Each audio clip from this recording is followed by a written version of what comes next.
The fate of the capitalistic system and exploitative mentality will ultimately be doom. The importunity of such a mentality is to take the full measure when receiving, but at the time of giving, to give less than their due.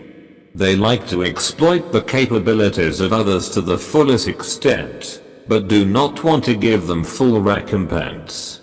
They pay the minimum to workers and keep the maximum for themselves.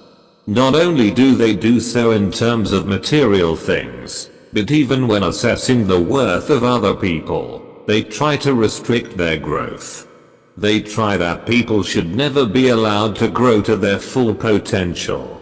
They think that people should be groomed only to the extent that suits the investor and should not be given unnecessary freedom. Are they under the impression that this system will last forever and that no one will be able to change it? This, however, is their self-deception. The time will certainly come when the people who they have chained to their economic captivity will rise and free themselves, pushing the oppressors out of their way. The Great Revolution will occur in this way, and universal humankind will rise to establish the divine law of rebubiate.